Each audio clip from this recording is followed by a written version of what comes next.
बेओवुल्फ एक old epic poem है जिसे 8th सेंचुरी के अराउंड लिखा गया था। ये हीरो बेओवुल्फ की कहानी बताती है, जो एक गैटिश वॉरियर था जो डेनिश के किंग की मदद करने आता है ताकि मॉन्स्टर ग्रैंडल को डिफीट किया जा सके जो किंग के किंगडम को थ्रेट कर रहा था। बेओवुल्फ मॉन्स्टर ग्रैंडल और बाद में ग्रैंडल की मां को कत्ल करने में कामयाब हो जाता है, जिससे उसे ग्लोरी और फेम भी मिलता है। पोम के आखिर में बेओवुल्फ गेटलैंड वापस आता है और किंग बन जाता है। वो अपनी ओल्ड एज में एक ड्रैगन का भी सामना करता है और बैटल में ही मर जाता है और अपने पीछे बहादुरी और जवां मर्दी की मिराज को छोड़ जाता है। बेओवुल्फ के ऑथर अननोन है, लेकिन ये पोम एंग्लो सैक्सन सोसाइटी की वैल्यूज और वर्ल्ड वाइड नजरिए को रिफ्लेक्ट करती है जिसमें ये कंपोज की गई थी। ये poem heroic virtue of courage, loyalty और ऑनर को सेलिब्रेट करती है। इसके अलावा डेस्टिन, फेट और temporary existence of human life को भी तस्लीम करती है। इसकी अगर थीम्स की बात की जाए तो हीरोइज्म इसका पहला थीम है जो बेओवुल्फ में एंग्लो सैक्सन के कल्चर में हिम्मत, ताकत, वफादारी और इज्जत जैसी खुशियात की नुमाइश करता है। इसका next theme good versus evil है। ये पोम अच्छे और बुरे के दरमियान इटर्नल स्ट्रगल को एक्सप्लोर करती है,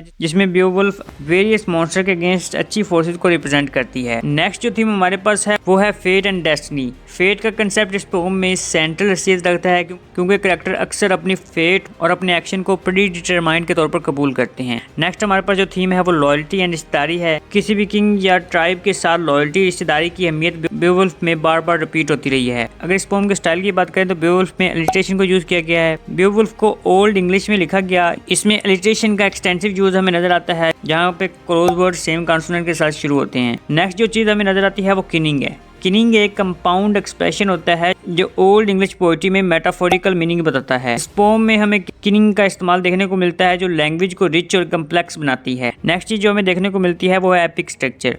बेओवुल्फ के अंदर हमें एपिक स्ट्रक्चर देखने को मिलता है जिसमें जिंदगी से बड़ा हीरो सीरीज ऑफ एडवेंचर शुरू करता है और जबरदस्त दुश्मनों का सामना करता है। बेओवुल्फ इम्पैक्ट ऑन लिटरेचर की बात की जाए तो बेओवुल्फ इंग्लिश लिटरेचर की one of oldest survival book में से एक है और लिटरेरी ट्रेडिशन पर ग्रेट इन्फ्लुएंस रखती है। इस पोम ने बाद में आने वाले हीरोइक टेल्स और एपिक पोम्स के लिए एज अ मॉडल के तौर पर सर्व किया। इस पोम ने JJR टॉल्किन और सैमुअल हेनरी जैसे राइटर्स को इन्फ्लुएंस किया। इस पोम के थीम्स और कैरेक्टर्स कंटेम्प्रेरी आइडियंस के साथ रेजोनेट करते नजर आते हैं और बहुत सी वेरियस फॉर्म में इंस्पायर करते हैं, जिनमें लिटरेचर, फिल्म्स और टेलीविज़न वगैरह शामिल हैं। ओवरऑल बेओवुल्फ एक टाइमलेस मास्टरपीस है जो अपनी रीडर्स को अपनी थीम्स, विविड इमेजरी और टाइमलेस लेसन के साथ कैप्टिवेट करती है।